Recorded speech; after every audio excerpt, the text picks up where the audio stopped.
Hi everybody, it's Miss Rachel from the Morristown and Morris Township Library, and I'm back today with another chapter from The Lion, the Witch, and the Wardrobe by C.S. Lewis, and this is read with permission from HarperCollins Children's Books. So today we're going to be reading Chapter 8, which is called What Happened After Dinner. So let's get started. And now, said Lucy, do please tell us what's happened to Mr. Tumnus. Ah, that's bad, said Mr. Beaver, shaking his head. That's a very, very bad business. There's no doubt he was taken off by the police. I got that from a bird who saw it done. But where's he been taken to? Asked Lucy. Well, they were headed northward when they were last seen, and we all know what that means. No, we don't, said Susan. Mr. Beaver shook his head in a very gloomy fashion. I'm afraid it means they were taking him to her house, he said. But what'll they do to him, Mr. Beaver? Gasped Lucy. Well, said Mr. Beaver, you can't exactly say for sure, but there's not many taken in there that ever comes out again. Statues. All full of statues, they say it is, in the courtyard and up the stairs and in the hall. People she's turned, he paused and shuddered, turned into stone. But, Mr. Beaver, said Lucy, can't we, we must do something to save him. It's too dreadful, and it's all on my account. I don't doubt you'd save him if you could, dearie, said Mrs. Beaver, but you've no chance of getting into that house against her will and ever coming out alive. Couldn't we have some stratagen? Said Peter.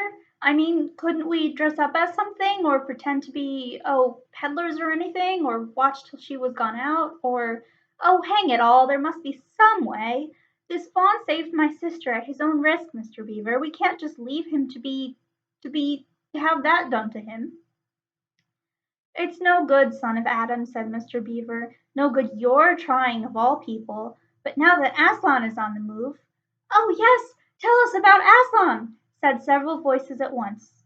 For once again that strange feeling, like the first signs of spring, like good news, had come over them. Who is Aslan? asked Susan. Aslan? said Mr. Beaver. Why, don't you know? He's the king. He's the lord of the whole wood, but not often here, you understand. Never in my time or my father's time. But the word has reached us that he has come back. He is in Narnia at this moment. He'll settle the White Queen all right. It is he, not you, that will save Mr. Tumnus. She won't turn him into stone too? Said Edmund. Lord love you, son of Adam, what a simple thing to say, answered Mr. Beaver with a great laugh. Turn him into stone? If she can stand on her 2 feet and look him in the face, it'll be the most she can do, and more than I expect of her. No, no, he'll put all to rights, as it says in an old rhyme in these parts. Wrong will be right when Aslan comes in sight. At the sound of his roar, sorrows will be no more. When he bares his teeth, winter meets its death, and when he shakes his mane, we shall have spring again. You'll understand when you see him. But shall we see him? asked Susan. Why, daughter of Eve, that's what I brought you here for. I'm to lead you where you shall meet him, said Mr. Beaver. Is he a man? asked Lucy. Aslan a man, said Mr. Beaver. Certainly not. I tell you he is the king of the wood and the son of the great emperor beyond the sea. Don't you know who is the king of beasts?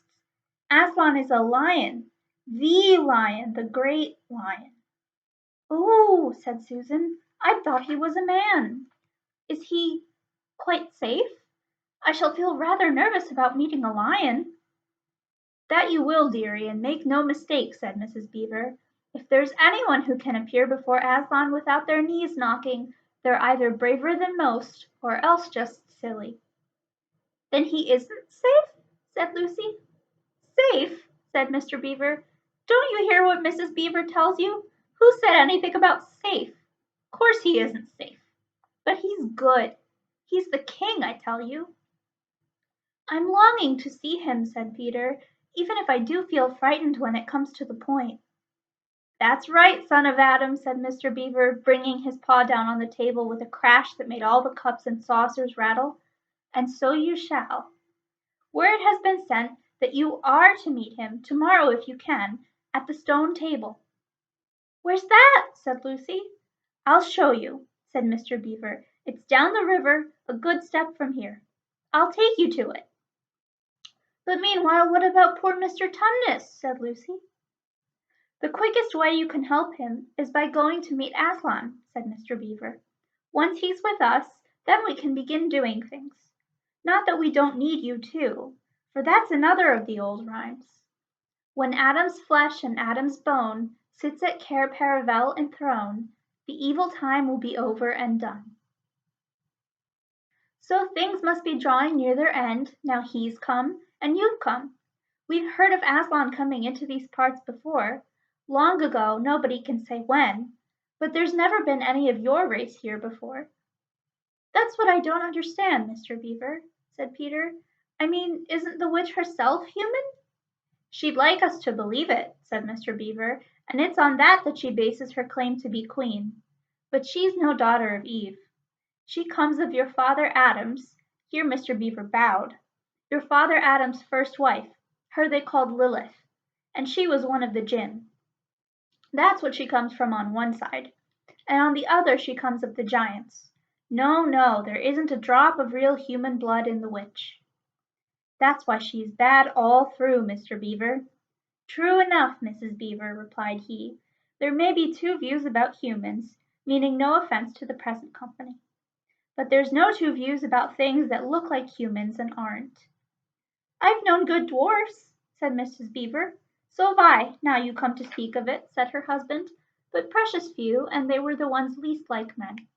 But in general, take my advice, when you meet anything that's going to be human and isn't yet, or used to be human once and isn't now, or ought to be human and isn't, you keep your eyes on it and feel for your hatchet.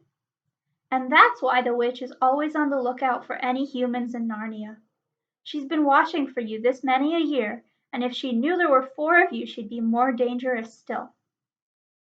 "What's that to do with it?" asked Peter. "Because of another prophecy," said Mr. Beaver. "Down at Cair Paravel, that's the castle on the sea-coast down at the mouth of this river, which ought to be the capital of the whole country if all was as it should be. Down at Cair Paravel there are 4 thrones, and it's a saying in Narnia, time out of mind, that when 2 sons of Adam and 2 daughters of Eve sit in those 4 thrones, then it will be the end not only of the White Witch's reign but of her life. And that is why we had to be so cautious as we came along. For if she knew about you 4, your lives wouldn't be worth a shake of my whiskers." All the children had been attending so hard to what Mr. Beaver was telling them that they had noticed nothing else for a long time. Then, during the moment of silence that followed his last remark, Lucy suddenly said, "I say, where's Edmund?" There was a dreadful pause, and then everyone began asking, "Who saw him last? How long has he been missing? Is he outside?" And then all rushed to the door and looked out. The snow was falling thickly and steadily, the green ice of the pool had vanished under a thick white blanket, and from where the little house stood in the center of the dam you could hardly see either bank. Out they went, plunging well over their heels into the soft new snow, and went round the house in every direction. "Edmund! Edmund!" they called till they were hoarse. But the silently falling snow seemed to muffle their voices, and there was not even an echo in answer. And here is a picture of everyone looking for Edmund. "How perfectly dreadful!" said Susan, as they at last came back in despair. "Oh, how I wish we'd never come!" "What on earth are we to do, Mr. Beaver?" said Peter. "Do?" said Mr. Beaver, who was already putting on his snow boots. "Do? We must be off at once. We haven't a moment to spare." "We'd better divide into 4 search parties," said Peter, "and all go in different directions. Whoever finds him must come back here at once and—" "Search parties, son of Adam," said Mr. Beaver. "What for?" "Why, to look for Edmund, of course." "There's no point in looking for him," said Mr. Beaver. "What do you mean?" said Susan. "He can't be far away yet, and we've got to find him. What do you mean when you say there's no use looking for him?" "The reason there's no use looking," said Mr. Beaver, "is that we know already where he's gone." Everyone stared in amazement. "Don't you understand?" said Mr. Beaver. He's gone to her, to the White Witch. He has betrayed us all. Oh, surely. Oh, really, said Susan. He can't have done that. Can't he? Said Mr. Beaver, looking very hard at the three children, and everything they wanted to say died on their lips, for each felt suddenly quite certain inside that this was exactly what Edmund had done. But will he know the way? Said Peter. Has he been in this country before? Asked Mr. Beaver. Has he ever been here alone? Yes, said Lucy, almost in a whisper. I'm afraid he has. And did he tell you what he'd done or who he'd met? Well, no, he didn't, said Lucy. Then mark my words, said Mr. Beaver. He has already met the White Witch and joined her side, and been told where she lives. I didn't like to mention it before, he being your brother and all, but the moment I set eyes on that brother of yours, I said to myself, treacherous. He had the look of one who has been with the witch and had eaten her food. You can always tell them if you've lived long in Narnia. Something about their eyes. All the same, said Peter in a rather choking voice, we'll still have to go and look for him. He is our brother after all, even if he is rather a little beast. And he's only a kid. Go to the witch's house, said Mrs. Beaver. Don't you see that the only chance of saving either him or yourselves is to keep away from her? How do you mean? Said Lucy. Why, all she wants is to get all four of you. She's thinking all the time of those 4 thrones at Cair Paravel. Once you were all 4 inside her house, her job would be done, and there'd be 4 new statues in her collection before you'd had time to speak.